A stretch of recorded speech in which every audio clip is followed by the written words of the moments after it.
नमस्कार डॉक्टर संदीप जी, एक बार फिर से आपका हमारे चैनल पे बहुत बहुत स्वागत है सर।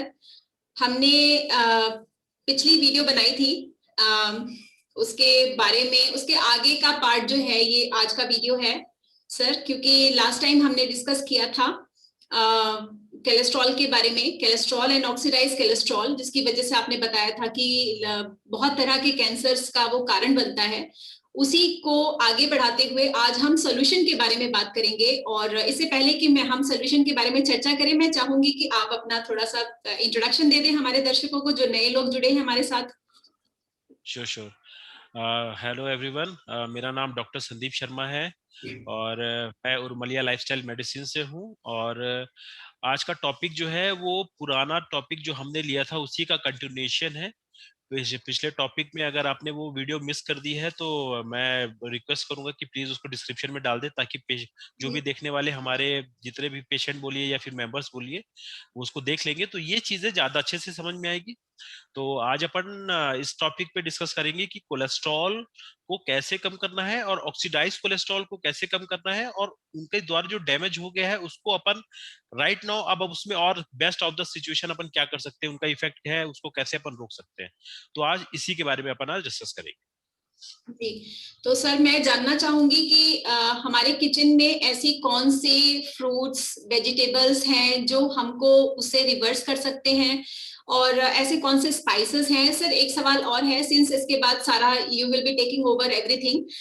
एक और सवाल है कि जो लोगों को ऑलरेडी ये प्रॉब्लम हो चुकी है, जिनको किसी ना किसी प्रकार का कैंसर है, already they are suffering from some kind of diseases, उनके लिए कितना इफेक्टिव होगा ये, और किस तरह से उनको लेना है ताकि वो रिवर्स हो जाए और वो ठीक हो जाए।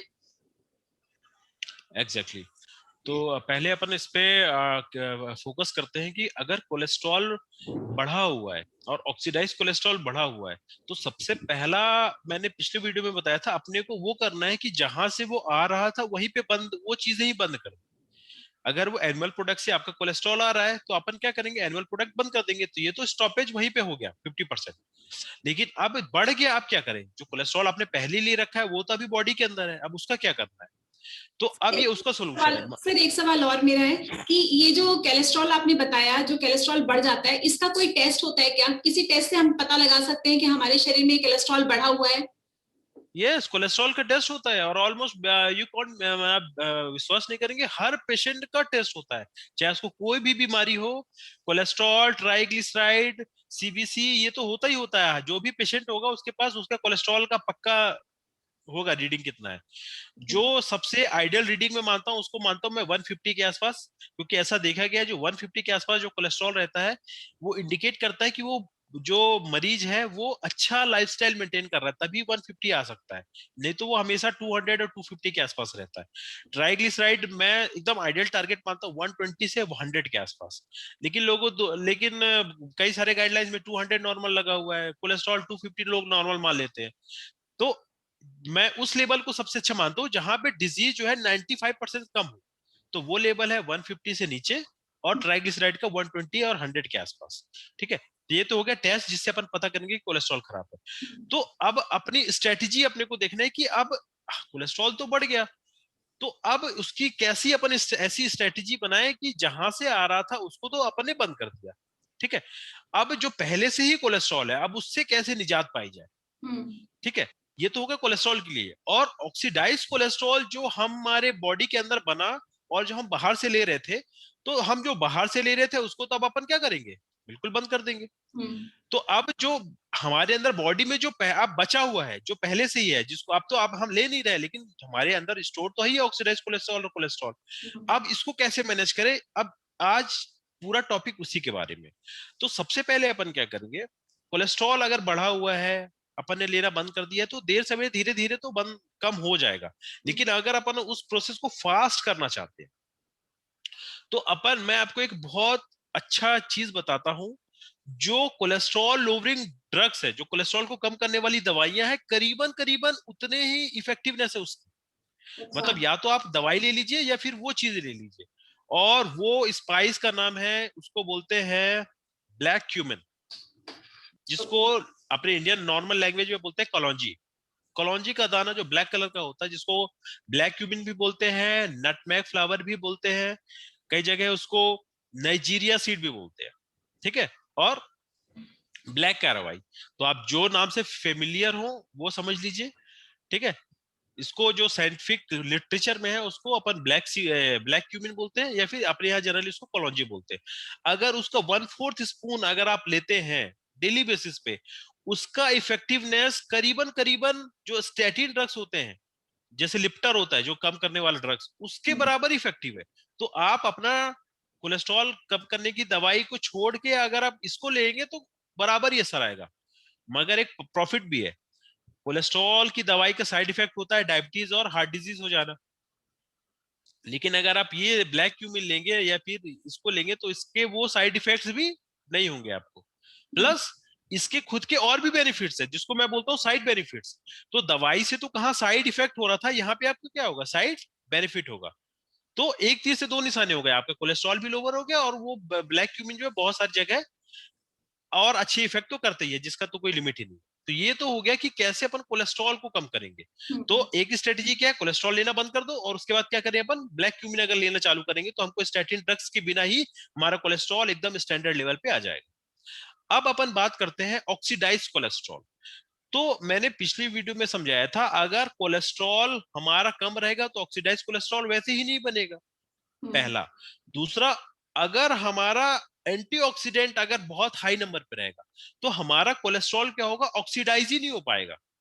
जब ऑक्सीडाइज ही नहीं होगा तो ऑक्सीडाइज कोलेस्ट्रॉल बनेगा ही नहीं, ठीक है। तो अब अपन ऐसा क्या करें कि हमारा एंटीऑक्सीडेंट बॉडी में बढ़ जाए।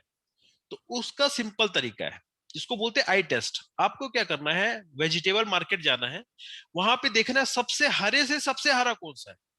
अगर आपके पास दो पालक है, एक थोड़ा कम हरा एक ज्यादा हरा, greenest of the green vegetable ले लीजिए। आपको देखना है टमाटर कम कम लाल, एकदम डार्क लाल, मतलब आपको आई टेस्ट करना है, आपको डिसाइड करना है मुझे क्या लेना है। ग्रीनेस्ट ऑफ द ग्रीन स्पाइनच, सबसे ज्यादा लाल टमाटर जो दिख रहा है उसको ले लीजिए। चुकंदर ले लीजिए, जो आपको जितना डार्क अच्छा गहरा कलर रहेगा वो आपको चूज करें और उसको ले ले। जैसे आपके पास दो है, एक सफेद प्याज और एक लाल प्याज, किसको चूज करेंगे, रेड लाल। एनियन। रेड एनियन में व्हाइट एनियन के मुकाबले 8 गुना ज्यादा एंटीऑक्सीडेंट्स। और जितने भी बेरीज होते हैं, जैसे सहतूत, ब्लैकबेरी हो गया, जामुन हो गया, जितने भी डार्क, जिनको खाने के बाद हमारे मुंह का कलर बदल जाता है, वो चीजें आप क्या करेंगी, एंटीऑक्सीडेंट प्रोवाइड करेंगी, जिसके वजह से हमारे बॉडी में फ्री रेडिकल का नंबर क्या होगा, ड्रास्टिकली रिड्यूस हो जाएगा। जब वो ड्रास्टिकली रिड्यूस होगा तो हमारा ऑक्सीडाइज्ड कोलेस्ट्रॉल नहीं बनेगा, और जब ऑक्सीडाइज्ड कोलेस्ट्रॉल नहीं बनेगा तो हमारे जो खून की नलियां हैं उनमें डैमेज नहीं होगा। ये तो हो गई पहली स्ट्रेटजी। मगर जब आप वैसे फ्रूट्स लेंगे तो एक और फायदा होगा, ये जो डैमेज हो गया था वो भी क्या होने लगेगा, रिपेयर होने लगेगा। मतलब यहाँ पे भी क्या हो गया, ड्यूल एक्शन, डैमेज करने वाला पार्ट भी हट गया और जो डैमेज हुआ था वो भी रिपेयर होना चालू हो गया। तो ये तो हो गई हमारा ऑक्सीडाइज कोलेस्ट्रॉल को कैसे कम करें। ये तो हो गए वेजिटेबल। अब मैं आपको कुछ ऐसे स्पाइसेस बताता हूं जिनके अंदर बहुत हाई अमाउंट में क्या होता है, एंटीऑक्सीडेंट्स। तो ध्यान से सुनिएगा, मैं ऐसे स्पाइसेस बता रहा हूं जिनके अंदर एंटीऑक्सीडेंट बहुत होता है, और वो एंटीऑक्सीडेंट अगर हायर नंबर पे लेंगे तो हमारा ऑक्सीडाइज कोलेस्ट्रॉल कम हो जाएगा। तो सबसे पहला स्पाइस, कान खोलकर सुनिएगा, लौंग, क्लोव। बहुत हाई उसके अंदर कंसंट्रेटेड एंटीऑक्सीडेंट है, तो उसको अपने खाने में यूज करना चालू करिए, अपने खाने में डालिए, उसका पानी पी लीजिए डाल के, एनी हाउ जो फॉर्म में आपको लौंग पसंद आता है वो लीजिए। दूसरा सबसे इंपॉर्टेंट, सौंफ, fennel seed, okay. Powerful antioxidant, खास करके ओरल कैंसर में बहुत इफेक्टिवनेस और आता है। तीसरा मोस्ट पोटेंट, आंवला पाउडर या फिर रॉ आंवला। अगर आप आंवला खाते हैं उसके अंदर बहुत ही ज्यादा अमाउंट में विटामिन सी होता है और वो बहुत पोटेंट एंटीऑक्सीडेंट है। तो आंवला, मैं अभी चूंकि मैं हर्ब्स और स्पाइसेस की बात कर रहा हूँ इसलिए अपन जनरली आंवला का पाउडर जो है वो हर्ब स्पाइसेस में आता है। तो आपके पास अगर फ्रेश आंवला खा सकते हैं तो वेरी गुड, लेकिन उसको आप अगर ड्राई आंवला का पाउडर है वो भी एक पोटेंट एंटीऑक्सीडेंट है। तो लौंग हो गया, फेनल सीड हो गया और आंवला पाउडर। इसका मतलब ये नहीं कि रॉ आंवला बेकार है, वो भी उतना ही इफेक्टिव है, लेकिन अभी बात ही अपन हर्ब्स एंड स्पाइसेस की कर रहे हैं। तो ये आप लेंगे तो ये क्या होगा, आप ड्यूल एंटीऑक्सीडेंट ले रहे हैं। एक तरफ तो आप बहुत ग्रीन, बहुत ही रेड और बहुत ही कलर चीजें, डार्क चीजों को लेके आप एंटीऑक्सीडेंट बढ़ा रहे हैं, और उनके इफेक्ट को और बूस्ट अप करने के लिए आप क्या कर रहे हैं, लौंग, फेनल सीड और अपना आंवला। आंवला का पाउडर, ये लेके आप क्या कर रहे हैं, चीजों को बहुत और ज्यादा बढ़ा दे रहे हैं। हम्म। पहला। दूसरा, हमारे बॉडी को, हमारा एक और स्पाइस है जिसको बोलते हैं टर्मरिक, जिसका साइंटिफिक नेम है कुरकुमा लौंगा। उसके अंदर एक कंपाउंड होता है जिसको बोलते हैं कुरक्यूमिन। कुरक्यूमिन हमारे बॉडी के लिए बहुत इफेक्टिव है, बहुत सारे एंटी, हमारा जो बैक्टीरियल वायरल इन्फेक्शन में काम आता है, और हेलमिंथिक इन्फेक्शन में काम आता है, और इम्यूनो बूस्टर है। तो हमारी इम्यूनिटी भी स्ट्रांग होना जरूरी है। क्यों? ताकि हमारा बॉडी कैंसर को जल्दी से आइडेंटिफाई कर ले और उसको क्या करे, वाइप ऑफ कर दे। तो कुरक्यूमिन को आपको क्या करना है, कुरक्यूमिन हमारे बॉडी में जब जाता है तो उसका एब्जॉर्प्शन 99% नहीं होता। जब 100 ग्राम लेंगे तो सिर्फ 1 ग्राम एब्जॉर्ब होता है। तो मैं आपको एक और ट्रिक बताता हूँ कि ऐसा क्या करें कि उतने ही 1 चम्मच हमारा जो हम कुरक्यूमिन ले रहे हैं, हल्दी ले रहे हैं, उसका एब्जॉर्प्शन जो है बहुत बढ़ जाए, 20 गुना बढ़ जाए। तो ध्यान से सुनिएगा मैं क्या बता रहा हूँ। अगर आप हल्दी में ब्लैक पेपर मिला देंगे तो उसका एब्जॉर्प्शन जो है वो 20 टाइम्स बढ़ जाता है। तो उतने ही हल्दी में 20 चम्मच का फायदा मिल जाएगा, 20 चम्मच हल्दी के बराबर। तो आपको क्या करना है, क्यूरक्यूमिन में क्या मिक्स करना है, ब्लैक पेपर। तो अब स्ट्रेटेजी समझ में आ गई। ग्रीन्स, स्पाइसेस एंड कुरक्यूमिन, तीनों का जब आप ऐड करेंगे, एनिमल प्रोडक्ट्स हटा देंगे, तब आप अपने बॉडी को इतना सपोर्ट दे देंगे ताकि आपका बॉडी बीमारी से क्या करेगा, वापिस आ जाएगा और आप हेल्दी हो जाएंगे। तो ये है सबसे सिंपल और आसान तरीका चीजों से बाहर आने का। जी सर, जो अभी जिन लोगों को भी बीमारी नहीं हुई है, लाइक उनको, हर किसी के शरीर में फ्री रेडिकल्स बनते हैं, हर किसी को हम फ्रूट्स एंड वेजिटेबल्स अपनी डेली लाइफ में खाना ही है। तो ये तो हेल्दी लोगों की डाइट हो गई। और जो लोग बीमार हैं, मतलब उनको कैंसर है या उनको कुछ ऐसी बीमारियां हैं, हाई कोलेस्ट्रॉल बढ़ा हुआ है उनका, तो ऐसे लोगों को जो आपने स्पाइसेस बताए उसकी कितनी क्वांटिटी खानी चाहिए, और उनका सही खाने का तरीका, मतलब आपने बोला कि अपनी डाइट में शामिल करो, लेकिन बहुत से लोग कंफ्यूज रहेंगे कि हमें उन्हें खाना कैसे है। कुछ लोग कहेंगे हमको उस स्पाइस को खाने से शरीर में गर्मी बढ़ जाती है, मुंह में छाले आ जाते हैं। तो इस तरह के जो क्वेश्चंस हैं उनका आप क्या आंसर देंगे सर? एग्जैक्टली ये एक्चुअली क्वेश्चन अपने आप में एक बहुत टिपिकल है, क्योंकि किसको क्या होगा वो तो एक इंडिविजुअल सिम्टम्स है ना, क्योंकि हमको नहीं पता कौन सा पेशेंट को क्या सिम्टम आएगा। तो इसका सबसे मैं ज्यादातर ये देखा गया है, जो ऑलरेडी कैंसर पे लैंड अप हो गए, तो अब वो ट्रीटमेंट, अब क्या हो गया, अब वो रिवर्स है। पहले हम प्रिवेंशन की बात कर रहे थे, अब तो बीमारी हो चुकी है, अब अपन क्या कर रहे हैं, रिवर्सल की बात करते हैं। तो जब जब चीजों का रिवर्सल आता है तो स्टोरी क्या होता है, पूरा अलग हो जाता है। तो वहां पे क्या होता है, चीजों को 10 गुना ज्यादा इंटेंसिफाई करना पड़ता है। मतलब आप खाने, कोलेस्ट्रॉल वाली चीजें, एनिमल प्रोडक्ट खाने की तो भूल ही जाइए, वो तो खत्म हो गई। अब अपने को क्या है, नॉर्मल फूड, नॉर्मल जो कुक फूड है उसका भी अमाउंट बहुत रिड्यूस करना पड़ता है। और ये जो ग्रीन्स हैं और ये जो स्पाइसेस, इनका अमाउंट और क्या करना पड़ता है, इंक्रीज। इनको आप 5 गुना कम, और कुक फूड को 5 गुना, ग्रीस को 5 गुना ज्यादा और कुक फूड 5 गुना कम।